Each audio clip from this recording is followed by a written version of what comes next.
Hey Siri, is there a more polarizing vegetable than lima beans? Hey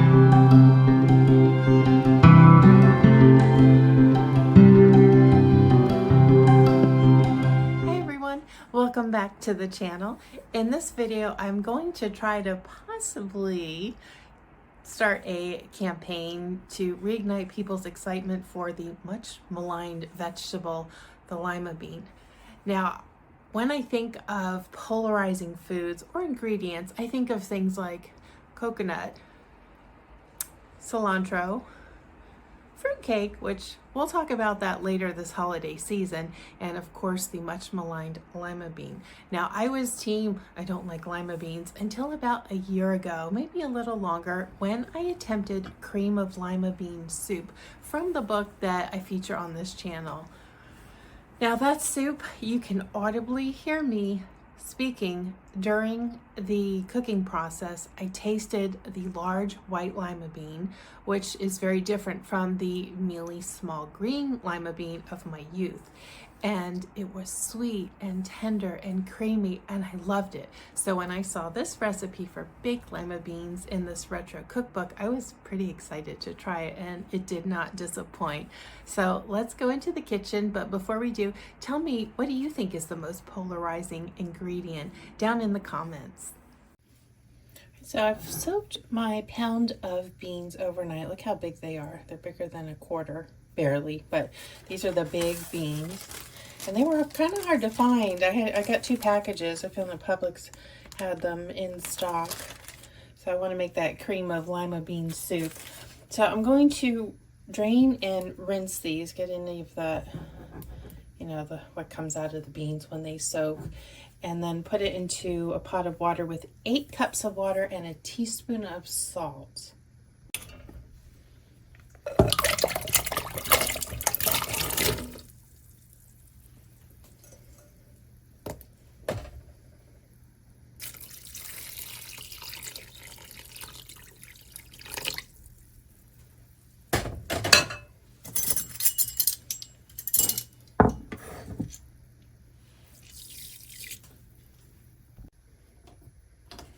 Right, from here, I'm going to bring them to a boil over high heat and then turn down the heat and let them simmer for 45 to 60 minutes until they're tender.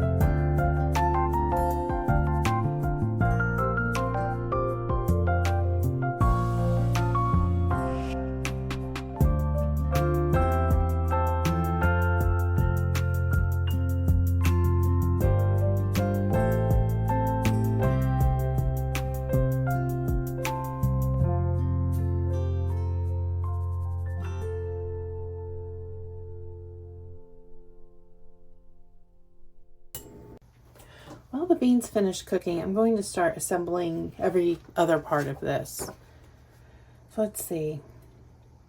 This has lots of sliced onion in it. So it's these 2 medium onions, and this one here that's still got kind of the tip on it, that's intentional.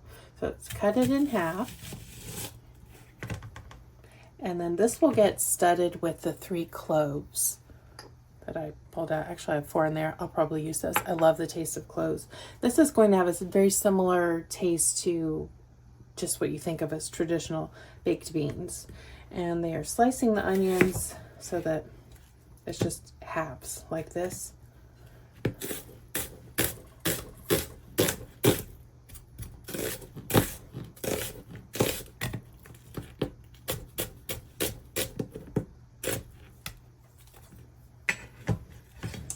See if I can get these to go in. And this, I assume, is so that you get the flavor of the clove without the cloves floating around in the sauce, because they will be well disguised, and they, while they are delicious and add some nice depth of flavor. They're not pleasant to eat. They have kind of an acerbic taste if you eat the cloves straight. Okay, and then for the sauce, there's a half a cup of ketchup. I make my own, so I'll do my half cup in here. I'm just going to have all this combined and ready, and it's going to get mixed with 1 cup of the cooking liquid from the beans, 1/4 cup of brown sugar,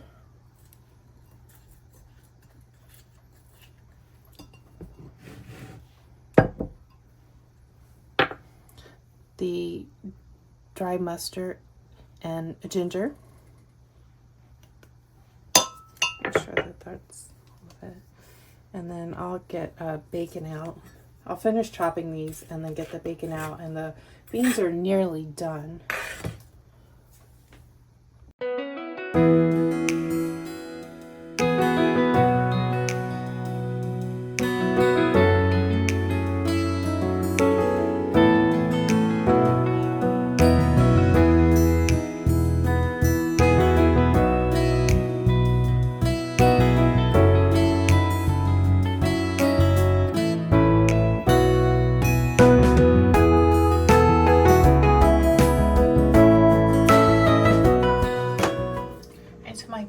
Are tender. They took a lot longer than 45 to 60 minutes. I turned the heat a little bit higher. I think maybe I had it too low. I had it at a 2, and I turned after 45 minutes and they were still really not done.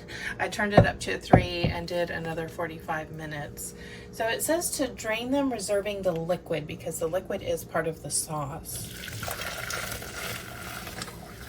I won't need all of this.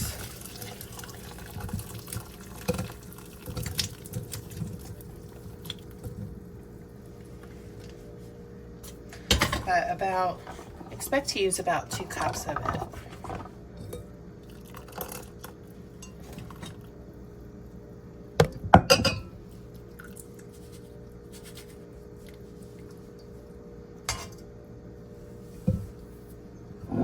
Okay, so the onions go into the mixture here. My whole kitchen smells like raw onion. While I've waited for these beans to get done. This is a lot of onions for the proportion of beans, which I don't mind, but if you're not an onion fan, maybe you won't like this, but I think that will be delicious. Bacon and onion and beans are a match made in heaven. We'll talk about the bacon in a little bit. So I will dip out 1 cup. Let me get that onion that escaped, and put that in here. Just get it combined nicely.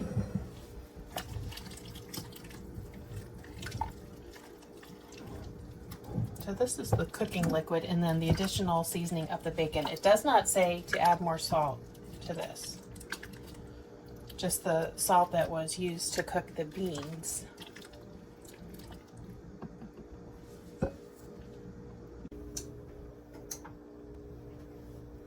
So now comes the bacon. It says 8 slices. I've got thick slices, so I'm just using 5, because that proportion of seasoning that comes from it is key to this dish. And 8 of these would probably overpower it. So half goes into the bottom of the pan.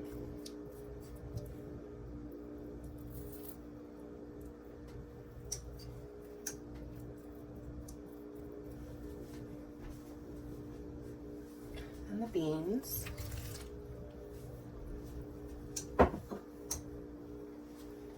going to layer a little bit the beans in the sauce so that I don't disturb the bacon when I mix everything. Onions. And the rest of the beans.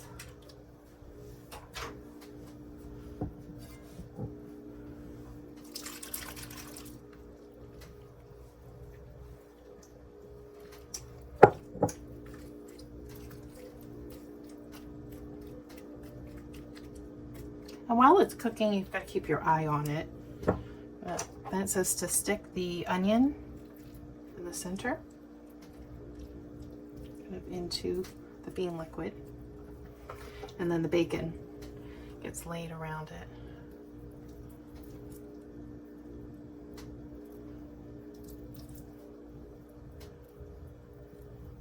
This will shrink up, so I'm not going to trim it, but I don't want it rendering into my oven, so I'll push it down a little bit.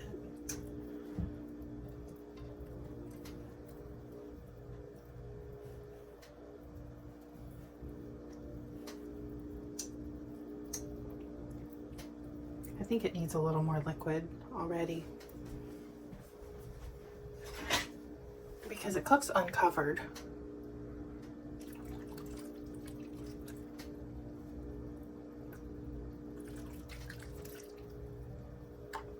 So that was about 3/4 of a cup more. All right, so this goes in a 350-degree preheated oven for 50 to 60 minutes or until the beans are tender and well coated with this sauce. And it needs to be checked during the cooking to make sure that it's not getting too dry. That's why I've got all this reserve liquid.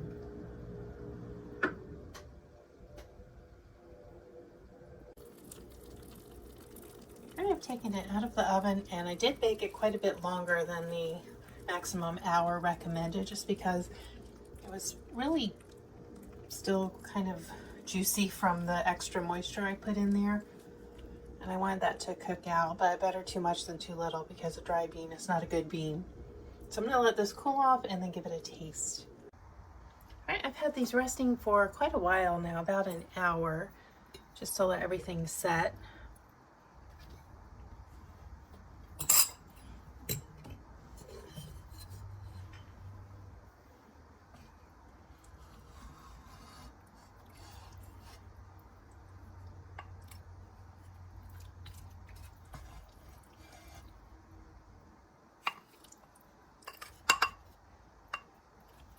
Warm, but not too hot. Look how big these beans are.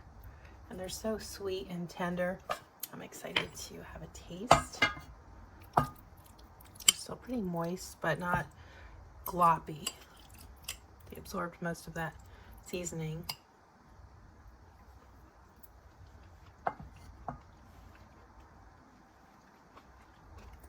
Definitely has the baked bean flavor, but a little bit sweeter because these beans have a sweetness to them. Delicious. And they don't need salt. That bacon is just enough. And I love all the onion in it, and the brown sugar you can taste because the ingredients are so simple, and that ginger is really nice. Delicious.